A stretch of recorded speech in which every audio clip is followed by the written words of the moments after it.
It's good to see you guys. It's good to be back. Excited for this week. A lot of respect for Coach Brown and their team. Was able to watch them play on Saturday and just impressed. Physical, great effort on the team, and you could tell they're striving and fighting for something. And we got to get in the way of all of that. And at their place, in a tough spot to play. And so excited for that opportunity. Take any questions you guys got. Hey, speaking of getting in the way, specifically defensively, what are the areas that you still would like to see y'all improve? I think we got to play the pass better. We have to play when the ball's in the air. We have to play that better. I think when we're playing zones, we got to communicate and execute those zone responsibilities better. I'd say that now. We haven't really faced a bunch of running teams. I think early in the season, maybe some teams tried to run it on us. We're going to play a team that can run and throw it. And so, I don't know, we'll see what we say next week, But I think throw game-wise, we have to improve playing the ball when it's in the air. I think that's been something that has not improved since the beginning of the year. Sawyer was in a boot after the TCU game. What was his injury, and will he be affected at all? No, he's great. Yeah, practice today was running around. He's 100%. Dave, on that note, anybody that would be able to come back this week, or how's your health coming off the bye week? Let's see. I think, Sawyer's back. We were holding. Micah Gifford is still going to be day-to-day. I hope to get Micah back. I don't know if we're going to be able to have him. And then we're holding a couple guys out that were just kind of rehabbing or working through just the normal bumps and bruises that you have, like KT and a couple other guys like that. But I feel that we'll be as healthy as we've been going into this one. Some of the missed tackles, how do you address that? I think that's got to be where your help is. You play to your help. I think also that's got to be something to where, in the moment, you've got your cleats in the ground. You're solidified in what your assignment is, and you play fast to it. I think, we've gone from basically a formation defense to a field defense to try to get cleats in the ground. I think we're still getting a fair amount of shifts and motions that are getting guys' eyes all over the place. So we've got to be able to settle that down, to settle down the tackling. 2 bye weeks is a little bit unusual. What's the benefit of having one here late in the year? I think everyone gets refreshed with that. I thought, today's practice, you can kind of feel the energy of it. I think there's always a strain when you're under the gun, and so I think kind of having a chance to breathe is probably good. That gives you a chance to, look at the stuff you're doing good, you're not doing good, and there's a bunch of tape nowadays. I remember when you used to be able to make a cut up and send it to someone, a VHS tape, or you would send out a cut. You would call their video coordinator, hey, we're going to send a cut to you. And now it's so accessible everywhere, and you can watch, all the games that were played whatever days ago. You can watch it. And now I saw this on TV, I'm going to look at this. And so there's, I think that just elevates the schematics in the game. That's the world we're in now, and so you could do some of that too. And so I think there's ways it can help you. I think you've got to be intentional about those ways. Otherwise, I think it can hurt you because you can kind of just sit back and take it as it comes. Dave, is there anything you can take, it's a few games ago now, but out of the game y'all had in Lubbock, of going into a hostile environment that you can take to Morgantown? The last couple of times West Virginia have been really close, tight games. They're in a lot of ways similar to us in that they're a gritty team, or a physical team. They've got players that love ball, that are, you could tell there's a passion, the care factor is really strong. I think their coaches put them in a position to be successful. I think whenever I watch them, I can really see that they do a good amount of scouting, and they pay attention to all the details that are out there, and so I have a lot of respect for them in that manner. Yeah, it's going to be us versus, the state of West Virginia. So, I mean, we're going to have to be able to be locked into what we got and to what our prescription is, and stay with that through the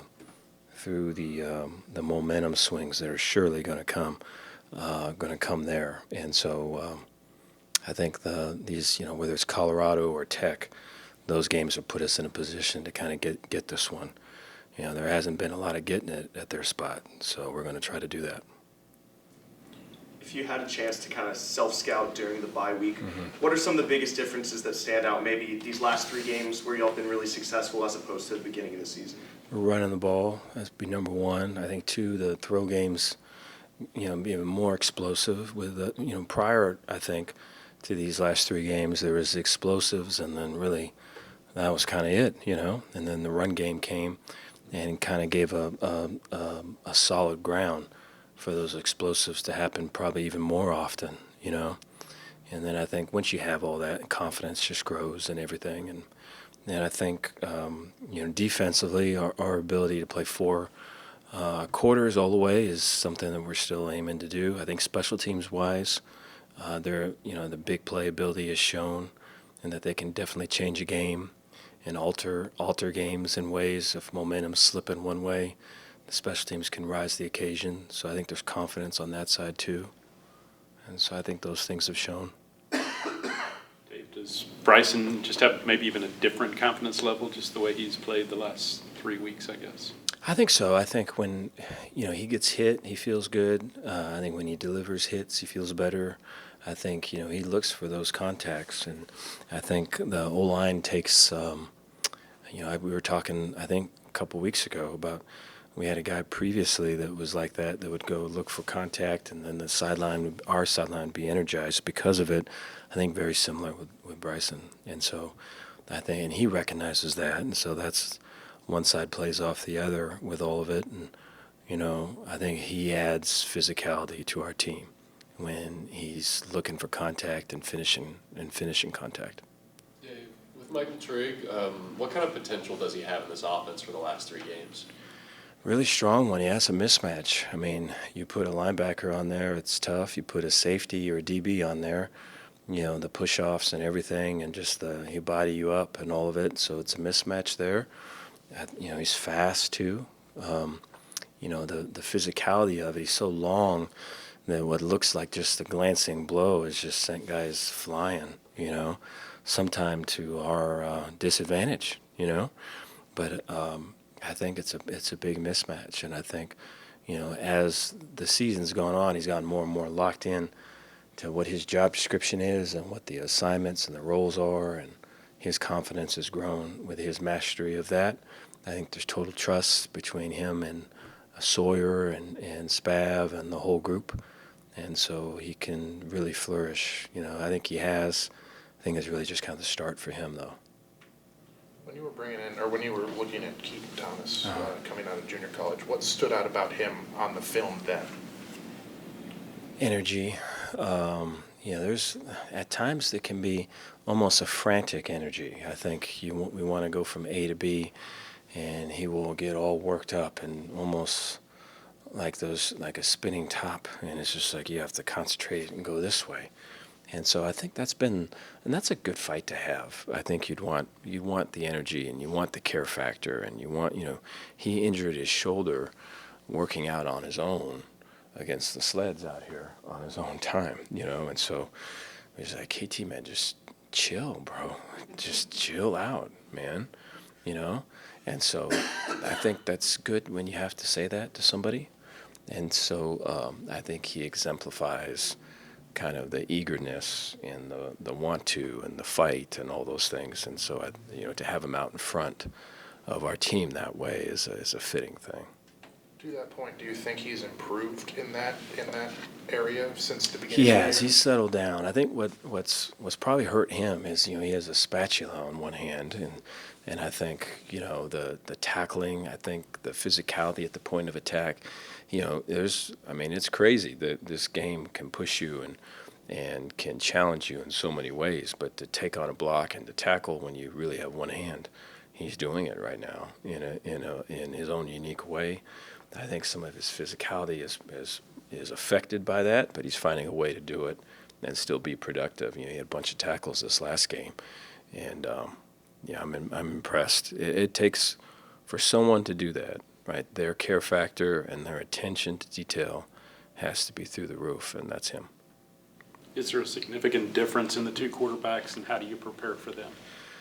Yeah, I think the guy that was just here recently, these last couple games, I think there's more of a sit back in the pocket and throw it with him. I think you could just sense it off of watching film. They're comfortable in that space with him. Less quarterback run. The other quarterback, the guy that started, more quarterback run, less drop back pass, more move the pocket. And so I think with the guy that was in this last one, kind of sit back there, run, and sit back there, throw it. With the guy that started, move him around a lot. And so it'll be interesting to see kind of how that is moving forward.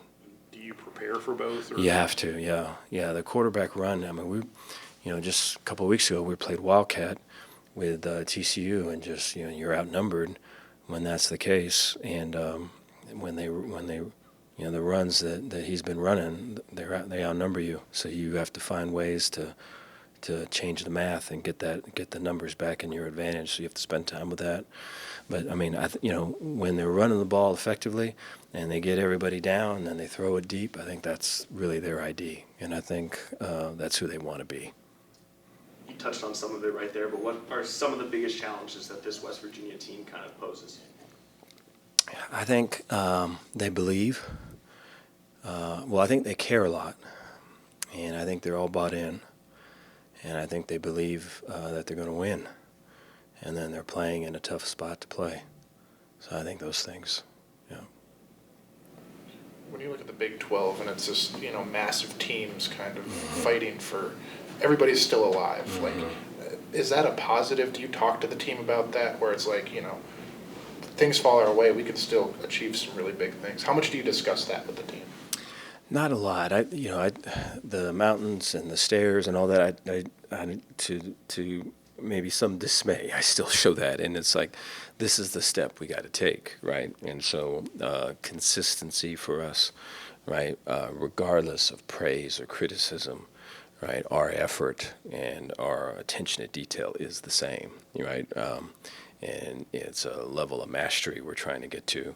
And regardless of kind of the circumstance or the point in the game and any of those things is what we're trying to get to. I think to kind of do stuff, to kind of show people stuff, I think that's one level of all of it. But to do it, whether it's raining or sun shining or storming or whatever, is a whole other one. And so we're trying to get to that phase of it. At the weak feel, throughout these last couple of weeks with the wins have been just kind of businesslike, kind of focused. I felt that today too, coming back. And sometimes in the past, coming off a bye, when you've been out for a couple of days, to kind of be back, you don't have that feeling. But it was very much that feeling, so it feels good. Dave, you touched on health earlier. Mm-hmm. What's the status of Dom Richardson?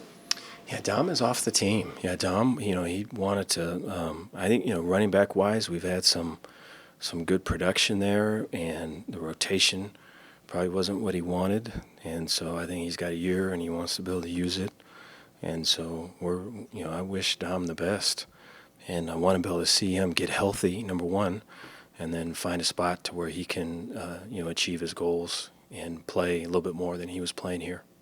Dave, was there anything in particular that clicked with the offensive line? Like you said, y'all run the ball so well the last 3 weeks. Yeah, I think there've been some changes in personnel and some moving pieces, and I think that was helpful. And that was after already moving some pieces around.